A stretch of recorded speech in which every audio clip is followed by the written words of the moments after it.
same Christ our Lord. Hail Mary, full of grace, the Lord is with thee.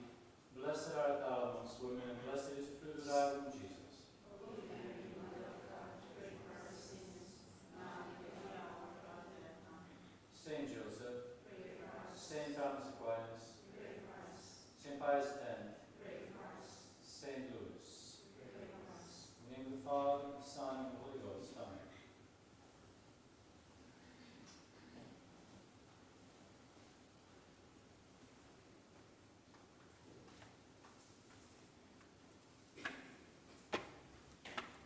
So you probably all know that today is the feast of St. Louis, the 9th of France.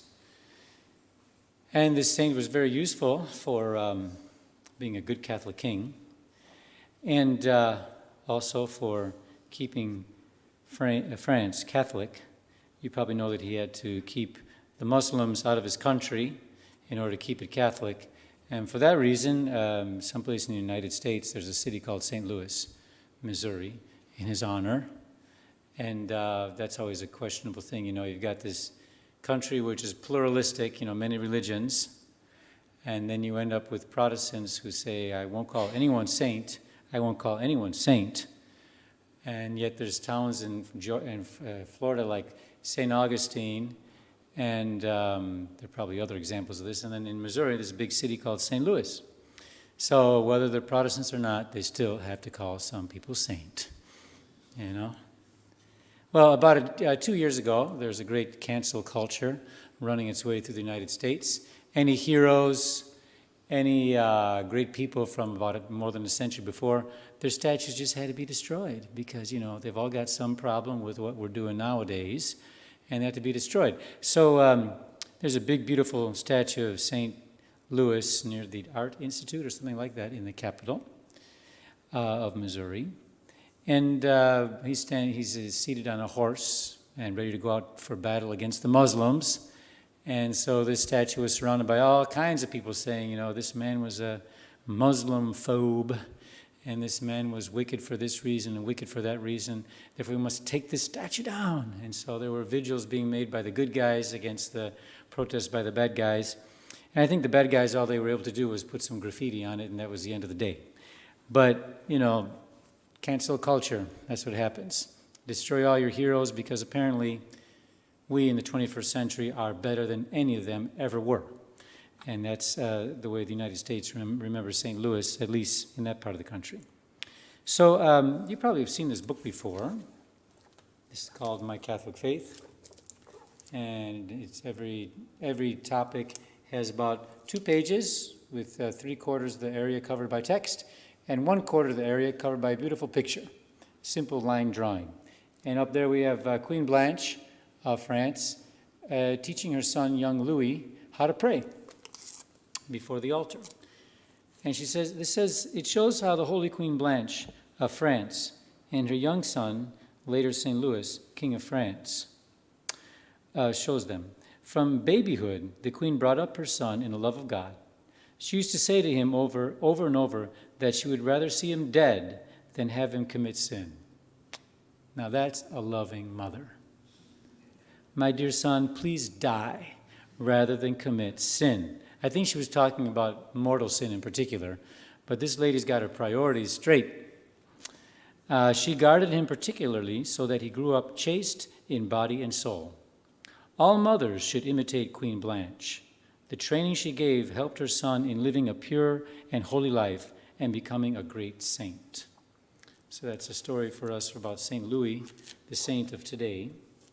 You know, the other one is St. Dominic Savio, a death rather than sin. He was even talking about deliberate venial sin. I'm pretty sure that Queen Blanche was talking about mortal sin. I would rather see you dead than commit sin. So these people were very Catholic-focused back then. Today you might have noticed in the epistle, I always say that, in the gospel, we have this parable by our Lord talking about 10 talents to one, 5 talents to another, and 1 talent to the last. Although they're not calling them talentos this time, they're calling them by a very strange word in Latin called mina, M-N-A, manna. And so 10 manas to the first, and 5 manas to the second, and 1 manna to the last. And the king says, well, I'm going away now. I expect you to trade and make use of these monies that I've left you in order to gain more for me. We all know what that means. That's God himself giving our souls the different capabilities to give him honor by growing in the state of grace. That's what the 10 talents or the 10 manas stand for. So the person with 10 goes out and trades, makes use of them, and gains 10 more. He has 20 manas to present to his master. The one with 5 goes out and gains 5 more. He has 10 manas to present to his master. And finally, the 1 does nothing. He says, I know that you are a just king, and even you are a rigorous king, and therefore whatever I do you will see, whatever I don't do you will also see, and therefore, so as not to get myself into trouble in any way, I did nothing. Sounds like a good politician. I cannot do anything which will somehow compromise our state. So I just stay in bed all day. All right, I did nothing. And the king reprimanded him. He said, by your own mouth you have condemned yourself. Now, what I particularly like about today's gospel, is that this is the story where the fairy tale is told all the way to the end. You see, usually when you get the 10 talents, 5 talents, and 1 talent story, and they say talents, not manas, it finishes after 10 and 5. You know, the one with, after 10, you got more 10, great job. 5, you got more 5. 5 another, you got great job. And that's the end of the story. But this one, they take the trouble to say, and the guy with only 1, who didn't gain anything else, the master said, take it away from him and give it to the man who has 10, which is turned into 20. And the servants say, why should we do that? He already has 20. No, they say 10. And he said, because he who has much shall be given him besides, and he who has not, even what he appears to have, shall be taken away from him. That's the fairy tale told all the way to the end. Oh, in this case, the parable. You know, what would the story of, just a moment, Little Red Riding Hood be like if the woodcutter didn't come to Granny's house, cut open her stomach, and find the wolf and kill him? You know, it would be a useless fairy tale. Even the little innocent children that want you to read that story to them before they go to bed or fall asleep, they want you to tell them about the woodcutter. He came to the granny, somehow cut her open without harming her, got the wolf out and killed him. Oh, I'm sorry, the other way around, excuse me. He got to the wolf, cut him open, got the granny out, and killed the wolf. That's it. Sorry, I've got my fairy tales. That's what a child wants to hear, justice. A little bit of blood and guts, you know, doesn't hurt. And same for us. You know, this man got what was coming to him. He did nothing with the talents that God gave him. You know, I think what we're supposed to think is that, well, gosh, the other guy got 10, that one got 5, you only gave me 1? Well, since I'm so low and miserable and persecuted and I don't know what else, I guess I just can't do anything with the 1 talent you gave me. And I think there's a lesson in that in itself, is that some of us might be a little bit like that. Well, since I'm not as good as that guy, why do I got to work so hard? I'm just sort of persecuted, lowly, abused, and people end up, what seems to be sort of like, what do you call that? Not as gifted as the others, turns into, well, look at me, I'm so miserable, I don't have to do anything. And be careful of that. I think that's called what they call doormat humility. I'm so low, I'm so abused, I'm so humble, I'm just not going to do anything. And, you know, it may look humble, but in a way it's kind of being self-centered, and just as much self-centered as a proud person. In a way it's kind of a resentment to God too. Like, why didn't you give me as much as that guy or that other person? Since you haven't given me as much as that person, I'm not going to play, you know. And that is not a good thing.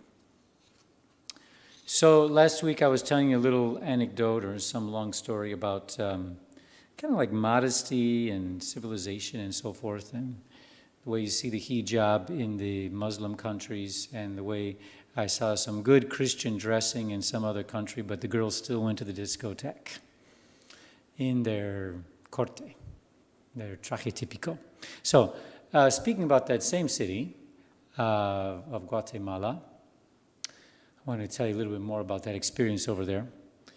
I didn't know that my life is already kind of developing into, I can tell stories from a few years ago and it sounds like some sort of historic and very valuable story from the past. I guess I've come to that level.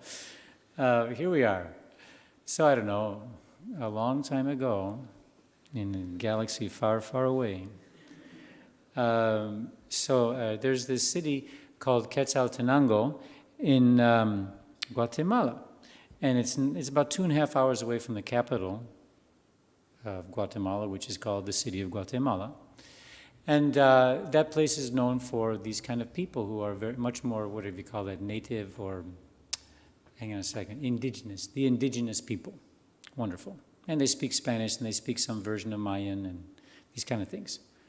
Well, we had a good friend there, and he was a priest, and he was in charge of an orphanage. And the orphanage is named after one of the patron saints of Guatemala, and I can't remember the name of that saint. He was a blessed, but still, he's what they call their patron saint. It's not coming to me. Well, so he had the orphanage, and that priest, now this is before I arrived in Guatemala, like about 7 years before I arrived in Guatemala, but that priest, he was already in his 60s and 70s, and he was a Franciscan, a Capuchin, and the only one in the whole town who ever wore his habit at all, and he was getting a reputation as being sort of old-fashioned and backward.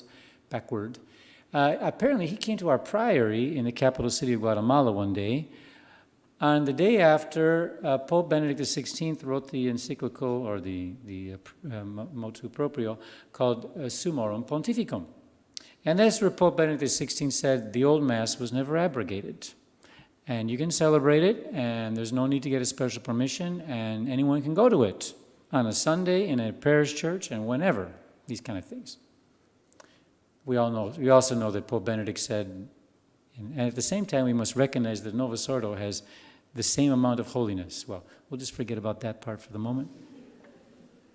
But he did say the words, the old Mass has never been abrogated. And so this priest always had a tendency towards the more traditional things. And apparently he had some sort of contact with our church already before this time. But that was the day, that happened on 7/7/7, the 7th day of July, 2007, Summorum Pontificum came out.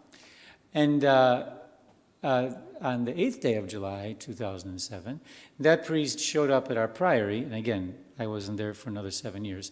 That priest showed up at our priory and said to the priest who was in charge at the time, Father Gardere, please teach me the traditional Mass. So he was there, someone named Father... I want to say Alejandro. I think I'm missing the name. Mateo.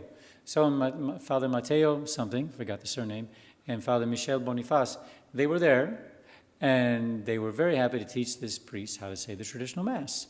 And they're all in their 30s or younger, and this priest is in his later 60s and older, and he's learning the traditional Mass from them, which is a beautiful thing. He'd been ordained at just when the Mass went to the new Mass.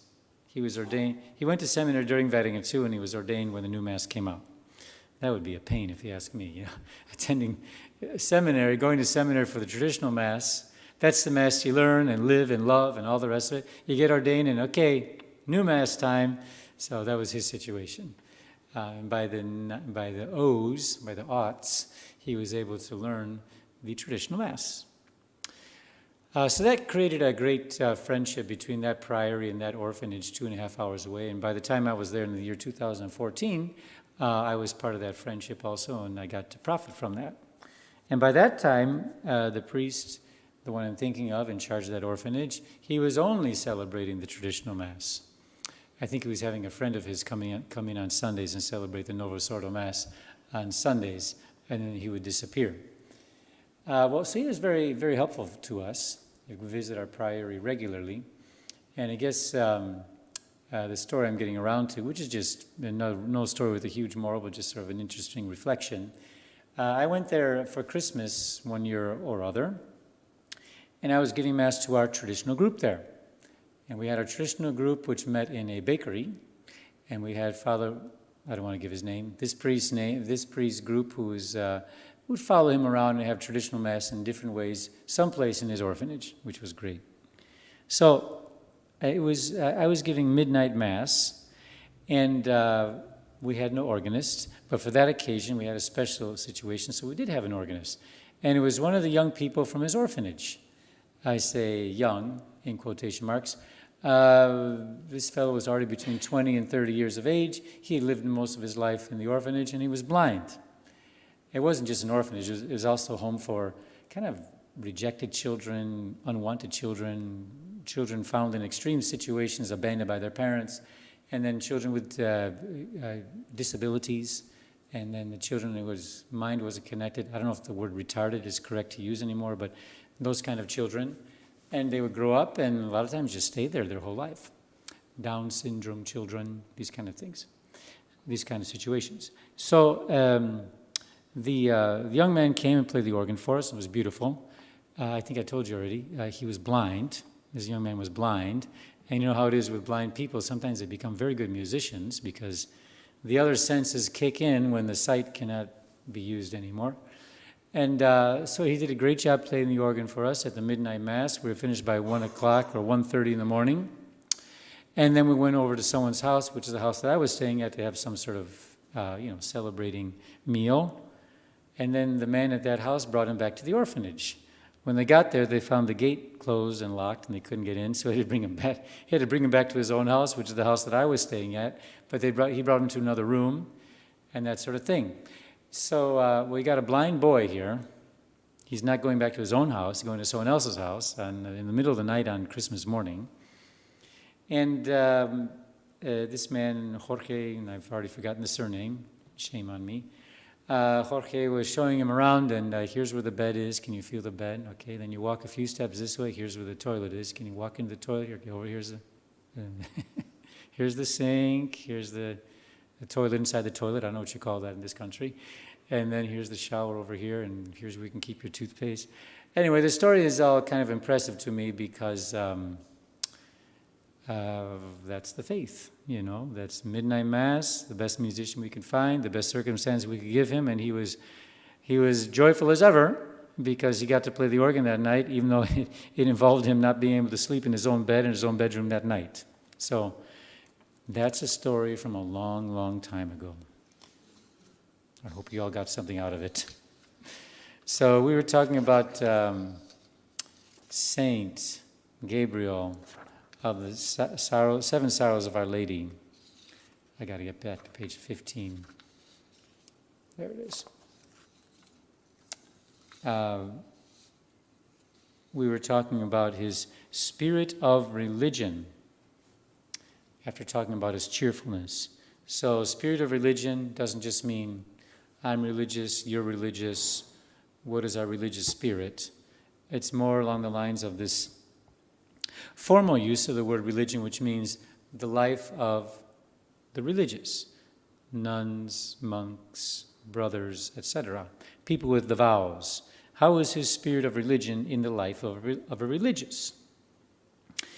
And we were saying that he was so good at following the rule, that's to say, get up at this time, be at prayers at such and such a time, do your studies at this time, all these different instructions that go into the formation of a man's life, in the religious life, that's called the rule. And he was so faithful to it that, life works in ironies, especially with holy people. He was the one that was most concerned and most diligent about following the rule, and he's the one that God gave a certain sickness to, eventually he died from it, whereby he could not follow the rule like the others. He had to stay in bed while the others were at the divine office, and this was a great suffering for him. But he was able to, kill two birds with one stone by being faithful to,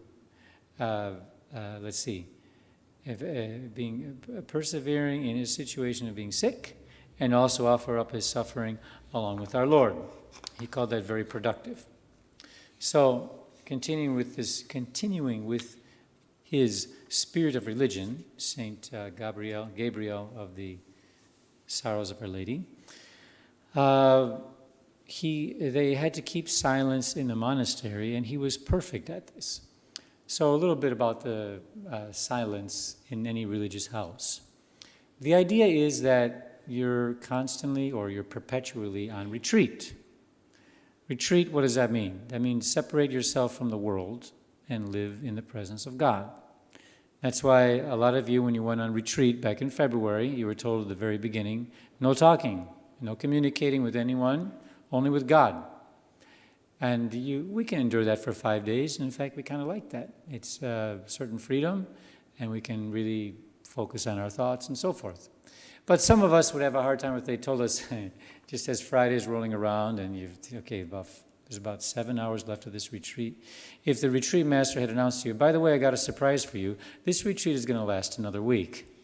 You would say, oh, I love retreat, but it's 5 days. You just added another 5 days to it, or 7, whatever the week is. You would say, I'm planning on getting back to my family, getting back to my normal life, and already 5 days was a lot for me. So imagine as religious, or like we're going to do starting next week, the priests, we're going to have retreat for a month. As religious, that's just the way it is. It's not a question of, okay, the week of silence is finished now, and next week we can start to talk again. No, it's just perpetually silence. Now, they have classes, they have recreation, they have study time, they have what we call the chapter sessions where they have to do some communicating between themselves. But, if the waking hours of the day are 16 hours, easily 12 of that is in silence. And the other 4 is with kind of making hand signals to each other so that you don't have to speak and that sort of thing. And the reason for that is so that the soul can remain in contact with God. Because as soon as we start speaking, let's say I'm not religious in the sense of the religious life. I don't have the 3 vows. I don't think anyone known here is religious either. We communicate. All right, we're used to that. That's normal. But if you lived in a monastery, you would pass by each other in the morning. You would not greet each other. And it'd be the most normal thing. You might come to meals, and, well, obviously you don't greet each other right away. You first say your prayers, and those are kind of long. And then you sit down and have a reading and listen to the reading, and that's for 2/3 of the meal. The one who directs the dinner might ring the bell and let you speak for the last 1/3 of the meal, and that's it. And that's how life is in the monastery. I remember joking with a fellow priest of mine when I lived in Mexico, Father Fidel Puga. He had visited the monastery up in the United States, which is in New Mexico. That's a state, not a country. But he was up there, and that was a great thing. And he noticed that the monks, before they eat, they say a lot of prayers. And it's kind of in a singing tone, a little bit like us at the beginning of Compline here. And there's one point where they all sort of bow very deep, like we do for the Confiteor. And so their heads are at the level of the table with their eyes looking at the floor, and they can't see what's on the table. And he just thought that'd be a wonderful time to steal a loaf of bread and no one would know about it. I don't know if he actually did it, but you get hungry in the monastery. And hey, if they're all not watching, time to enjoy it, trying to take advantage of the situation. Well, anyway, there's that kind of silence. And the idea is, hey, we're here in this world for 80 years, at the most. Maybe some lived on 90-something. But that's just the beginning. Our real life starts after that, and that goes on for thousands of years. Or it's not even measured in time. It goes on forever. So, why live so much for this world and so much human communication when the reality, the substance of our life is to be with God forever in heaven? So let's start being with God right now. And then let's live maybe, like I said, 4 hours compared to 16 hours.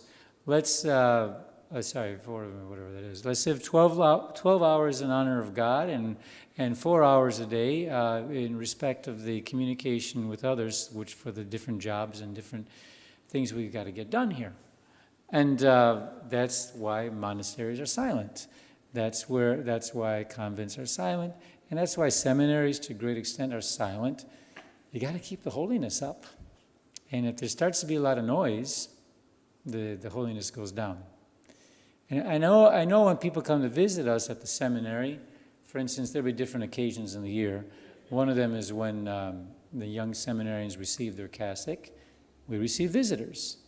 Another one is the ordinations at the end of the year. We receive visitors. And there are probably a few other occasions during the year when you receive people from the outside in the seminary, and they're eating with you and in the chapel with you and these kind of things. Well, I think when they all arrive at the what we call refectory or dining room, they're all a little bit uncomfortable because everyone gets to the dining room and they're not allowed to speak. And you just stay in silence and silence for several minutes until the big shot arrives. That would be the rector. And he arrives at his table and he starts praying grace, and everyone stays in silence. Everyone sits down, listens to a reading, and finally after just about 2 or 3 minutes of that, a bell is rung and people can talk. But until that time, it's not like anything people know in their houses. So many people, they don't even pray grace. I mean, they should, but a lot of people don't even pray grace before they eat. And if they do pray grace, which is an excellent thing, a lot of times it's sort of like yap, yap, yap, and here's your food, and get your food ready. Like, yap, yap, yap, okay, let's pray grace, there it is, and back to yap, yap, yap. So grace is kind of a side point. Whereas there at the seminary, you see that, no. We're all staying silent until there's grace. Then we get a reading, and then you get to first look at your food. Before the time, everyone's just waiting. So silence is very important in the monastery. It is said that you can judge the holiness of a monastery or any religious house by its silence. And if you see people talking in the halls or talking at each other's doorways or talking in the kitchen or dining room when it's not a talking time, it's because the house is worldly and too relaxed and too far away from God. So there it is. We don't have a monastery or even a seminary here, so we talk. But when we pass through the chapel, obviously we don't. And there are different places in the house where we just don't talk. And we see each other in the morning, we don't even greet each other. Bunch of rude people. That's so that God gets the first attention in the morning. So, a lot of my notes I wrote on this point I've just covered in all that explanation. This is one of the biggest mortifications for the people that live in the religious life, is not talking. There are so many times you want to talk just to be part of human society. And that's charity, to greet your fellow man.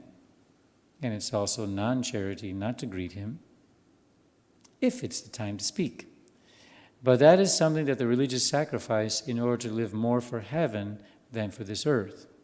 St. Gabriel was exemplary in this discipline, so much so that the rest of the religious followed his example. I have a little humorous story from Bishop Sheen, who is famous for starting out his conversations or his conferences with some sort of light-hearted story.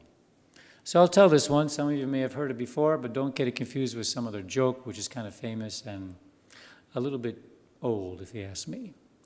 So Bishop Sheen said there was a Trappist monastery where the monks were not allowed to speak ever, except one day a year.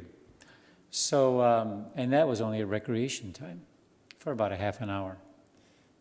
Half an hour conversation per year. So there were a couple of monks out there. Recreation began. I don't know what they were doing. They were playing croquet or something like that. They had a conversation going about the Trinity. What are you going to talk about? It's only once a year for half an hour. They were talking about the Blessed Trinity and having a little bit of a dispute about, where did the persons come from, where do they go to, etc. And ding dong, the bell rang, and they had to say silent. And well, that was the end of that conversation, right in the middle of the heated discussion. And so then a whole year passed, and they were allowed to speak again for a half an hour. And the other monk said to the first one, said, well, as I was saying,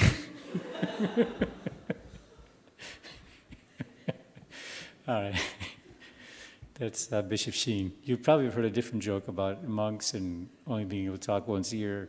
That'll be for after this conference. That one's a little bit more on the level of hilarity and was obviously never possible. So St. Gabriel would only ask for permission to do some things after rosary and in the lowest tone of voice possible with his spiritual director. So he didn't speak to just anyone. He spoke to his spiritual director about whatever the need was. It just reminded me of a good seminary story. When I was in the seminary in Connecticut a long, long time ago, back in the late 80s, we had a character that lived at our house who wasn't a seminarian, who wasn't a priest. I think he was a bum. And he was allowed to live at our house for obvious reasons, and we'll get into that later on in this conference if we reach that point. Well, he was known for peeling potatoes and washing pots and pans. Other than that, he would have been riding the train someplace between New York and L.A. And I think he used to do that. He was taken in years before I got there, and even years before the rector, when I got there, even years before that rector. He actually belonged to the older dispensation when the Americans were in charge of the seminary, and then lost it, and then the seminary went to more or less the Europeans to run it. But they liked him. They kept him. So the priest got kicked out, but their bum, their what do you call it, indigent person, their homeless person was allowed to stay there. Anyway, he was trusted for some things to lock and unlock the doors, and he was already in his 60s, but he looked older than that. He looked a little bit like Mussolini, and he was mostly bald, and he was quite a character. He'd yell at you for anything, but then sometimes he'd get really sweet with you for no explanation at all, and he didn't like to wash that often either. I mean, he washed our dishes, but that's about all he washed. That's about all he washed. Well, one day, he left his big wad of keys someplace, and one of the seminarians found it, who was also a character. So I think the dear man added keys to his key ring just to sort of show off a little bit, because there weren't that many keys necessary for the seminary. Anyway, so a seminarian, who was kind of older too, and sort of a big guy, he found this man's keys. And he said, "Gentlemen, I have just found one of the greatest pranks in the world." So he just hid the old man's keys. And so we all went to Compline at 9 o'clock p.m. And Compline finished around 9:20. They were all in grand silence. We're expecting not to talk until the next morning after the first class, something like that. And there was dear, his name was an acronym, JDP. There was dear JDP in a place where all the seminarians left the chapel. They'd pass through a kind of an antechamber to the church and go up a staircase and go to the rooms. There he was with a poster leaning against his chest, just like a homeless person saying, "Has anyone seen my key?" It was the greatest thing. I mean, the man was practicing silence. He was mad as could be. A lot of us knew where the keys were, but we didn't want to rat on the person who started the joke. So all we could do is we passed by and was hold back our laughter. But it was all done in silence, and it was all in good fun, and I don't know how the story finished. I think he eventually got his keys back, but it was fun. So, yes, no talking after Compline, at least in the seminary, and no talking after a lot of things. And St. Gabriel, no exception. After Rosary, he only would say something to his spiritual director if there was some need. This is the silence of St. Gabriel, but it is only emblematic of all the other virtues he practiced with such precision and insistence. His very soul was in maintaining the observance of all the spirit of religion in the monastery. His purpose was to practice every duty simply to honor and glorify God. So not a whole lot of things, but everything he did very well. Pope Benedict XIV once said, "Give me a religious who observes his rule perfectly, and I would be willing to canonize him even during his lifetime." That's great, because we all know that to canonize a saint, they got to be dead for at least 50 years, Otherwise, you could be accused of sort of, we're in the hype of the moment. We love this person so much. He died. Let's canonize him in the first 2 weeks after his death. So the church normally avoids that situation so that we can be sure that when we do finally canonize him, it's not just some sort of flash in the pan because they were just with us. I think some of the quickest canonizations that happened until Vatican II They were Saint Therese of the Child Jesus. I think she was canonized within 50 years after her death. And Saint Maria Goretti, she was canonized, I think, also within 50 years after her death. Her mother was still alive and present for the canonization. I think Father Summers was telling you that this past Sunday in the sermon. So, but this one, Benedict XIV said, if you find me a religious who observes the rule perfectly, I'll canonize him while he's still alive. Meaning that's a big deal, to observe the rule perfectly. I've told you about the nuns in Quito of Ecuador during the 17th century, that Our Lady was upbraiding them through Mother Mariana de Jesus, that it's because of you that everyone's losing the faith nowadays. It's because of you that in 2 centuries from now, this whole country is going to go apostate or materialistic because you all are not living your religious life faithfully. That's magnificent. I wish I could have lived during those times. I probably couldn't have survived because, God gives us our particular gifts for a particular time. But, nowadays, if a girl goes to the convent, that's like a big deal. Like, whoa, that's 1 out of 100. That girl listened to the calling from God to be a nun. She's not going with the world. And not only that, but the normal desire for a family, the normal desire for a house and a husband, she's just sacrificing all that to follow God's call. What a wonderful girl. Well, not back in those times, 17th century. You're a nun, and you're not following the rule perfectly. You're the ones that are responsible for making this world such a humanistic place, materialistic place. They were getting reprimanded by Our Lady for being bad nuns. And they weren't getting praise for her for giving up everything to go to the convent. So, as you can tell, the cards have been shuffled, Perhaps back then, I don't know. I know at one point, at least medieval time, but 17th century is not medieval anymore, it was normal for one son to be, the heir of the family, so he was usually some sort of noble. And then another son to be a soldier or a knight, and another son to be a priest. And by the way, I just passed up the girls completely, but there's normal for a sister to be a nun and another sister to get married because that way she would be provided for, these kind of things. And so back in the Middle Ages, people didn't say, wow, you've got a son that's a priest and a daughter that's a nun. That's such a great thing. Well, back then it was kind of normal. They had other kind of fights. Maybe you know the one about St. Thomas Aquinas. He belonged to the great Dominican order. And I'll probably mess something up here, but I think he was supposed to be a Franciscan. Well, let's see, a different religious order, but not a Dominican. Maybe it was Benedictine. I don't know. Well, this was a serious thing.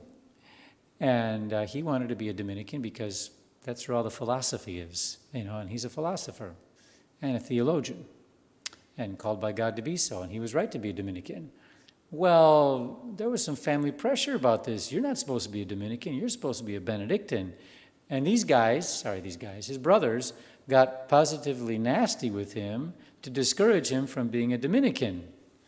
And I'm talking about, temptations and all kinds of wicked things they threw at him to get him out of that Dominican order. And, of course, God makes use of, negative things, evil things, to bring good out of them. So St. Thomas Aquinas just became more holy because of the situation, and thanks to that, he added more holiness to the Dominican order. Why do I tell you this story? Back then, the battle wasn't about, will I join religion or not? The battle was, now that I'm in religion, am I in the right religious order? Because I don't want the Benedictines to start ganging up on us because I'm only Dominican. We should be so lucky, to have wars about who's better, Dominicans or Benedictines. Nowadays in the Army, they have the great Army versus Navy football game. And I'm great because I'm in the Army and you're bad because you're in the Navy and vice versa. And they have fights with each other and they get drunk and they beat each other up and all kinds of stuff because the Navy's greater than the Army or the other way around. Back then it was, I'm a Benedictine, you're just a Dominican. Let's have a fight. The cards have been shuffled. Saint Gabriel of Our Lady of Sorrows would pray the divine office, all of it, every day, even though it was not an obligation for him. at least not at his point in the religious life. He probably had to pray. No, it wasn't an obligation. It was not an obligation. They just have their common hours, what you call, probably lauds in the morning, and then divine office of sext at noon, and divine office, maybe vespers, and finally compline. That's what they pray. It's part of the rule, but it's not something he must pray, otherwise it's a mortal sin. Whereas for priests, which what he was directed towards, but never made it, priests, they have to pray all that, plus 4 other hours or times of the divine office. Otherwise, it's a mortal sin. Well, he had no obligation for that, but he did pray the whole divine office. And he prayed it in private.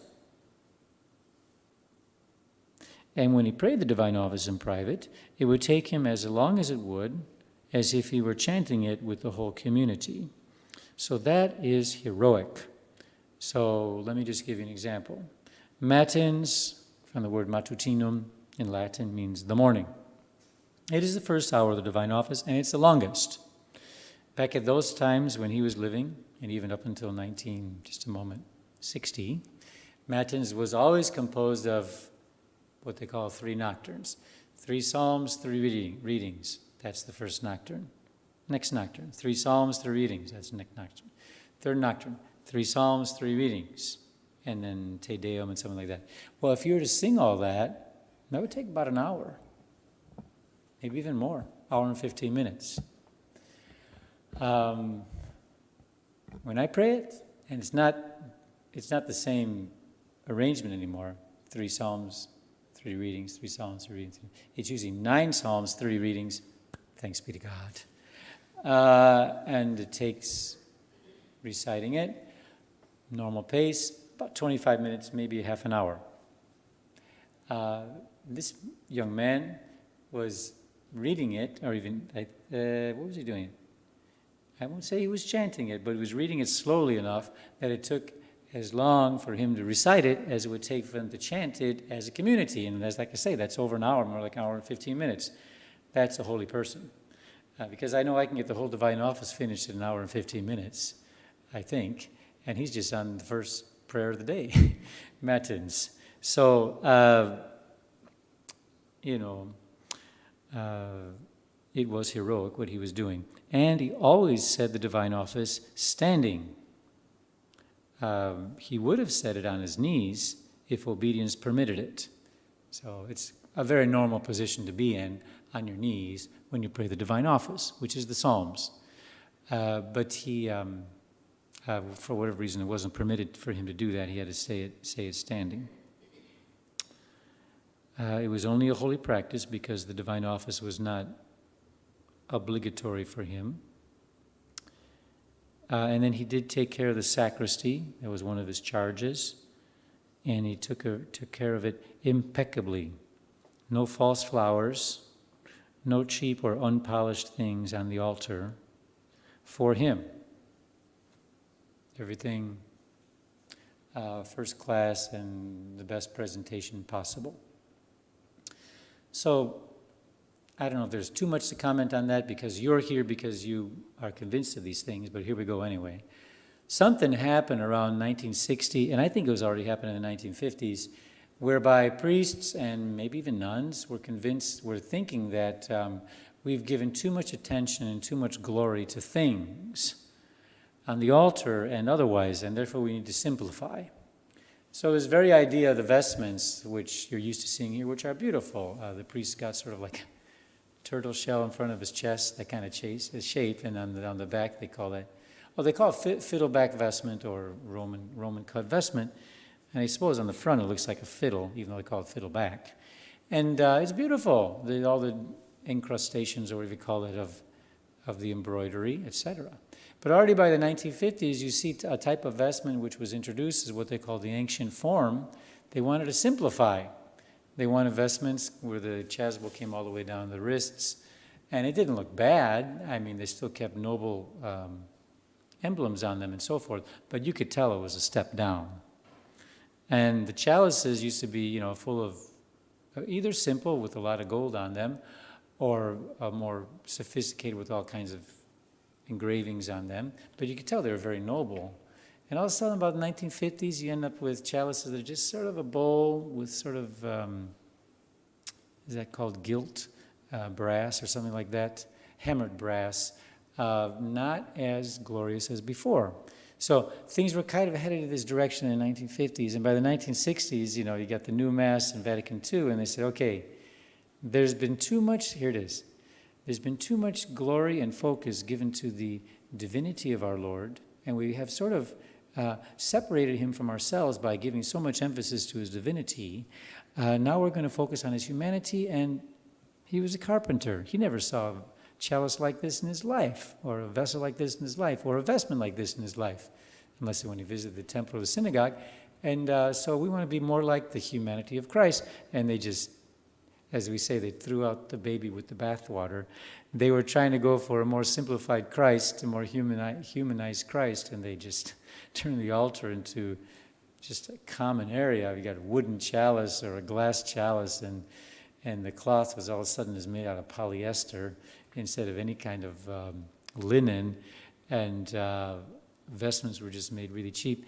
All these kind of things, and this was all done in the name of poverty and being in touch with the people, instead of just sort of separating the liturgy to the level of nobles and keeping it out of touch of all these poor souls that really need it. I think that was a big selling point for Vatican II in the new Mass. And I don't know if people were convinced by it, but they were sucked in by it because that's what all the priests were offering them anymore. Why do I talk about that? Because when we're going to talk about the greatness of Saint Gabriel, of Our Lady of Sorrows, the sorrows of Our Lady, we're going to say, no, he made everything first class at the altar. Shiny, impeccable, nothing false, everything great. And we used to get a load of this when I was at the seminary about how nuns are so perfect when it comes to taking care of the sacristy and the altar. And they are. But I mean, it was presented to us in such a way that you think you got it good here at the seminary? Yes, it is good. But you seminarians who are in charge of this altar and sacristy and so forth are still tied down by a bunch of other obligations that nuns don't have. And nuns obviously are feminine, so they're much more into detail. They can really make an altar beautiful. Why do I tell you about that? Because this St. Gabriel of Our Lady of Sorrows would have been in the religious life with more time for these things. He would have made the altar probably just as beautiful as a nun would. So that's what I want to tell you about his spirit of religion.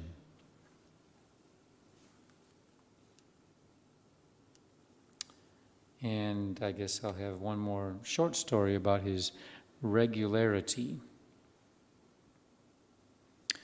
The bell is used several times or many times during the day in the monastery to call to prayer, to wake up in the morning, to call to prayer, to announce the beginning of studies, to announce the beginning of recreation, to announce the beginning of meals. The bell. The bell is known as the voice of God. And the monks also practice a great mortification by the observance of the bell. You can be occupied with whatever duty, a lot of times building things or something constructive or hard work, and you hear the bell and you say, okay, drop it. Everyone get to the church now, it's time to pray. That's a great mortification. I'm going to guess that for men more than women, but I could be wrong. Maybe women really get into their duties just as much and it drives them crazy. But it also drives men crazy. The bell is a very realistic practice and reminds one that we are never out of the sight of God. As men, we get attached to our work. There's something virtuous in that, but it is even more virtuous to do your work and be dedicated to it, always being at the beck and call of when the bell is going to ring.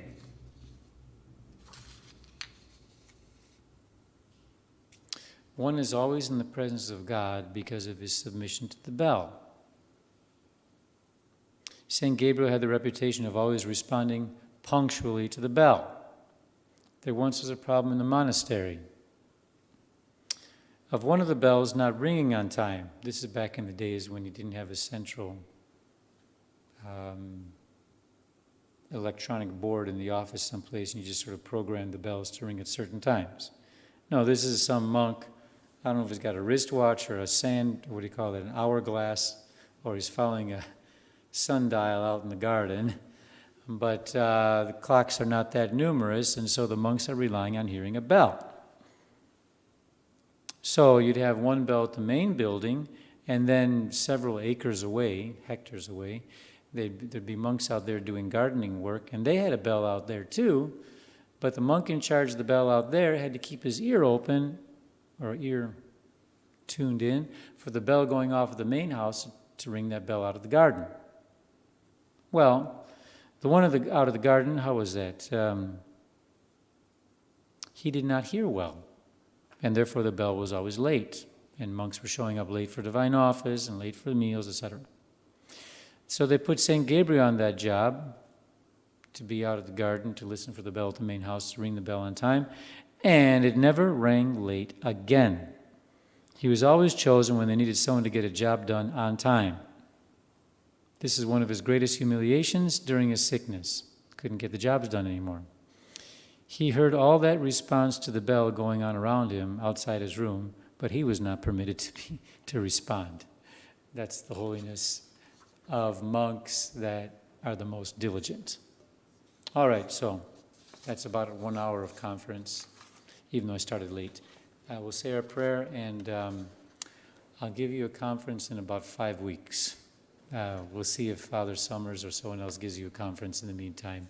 Probably not, but I look forward to seeing you again.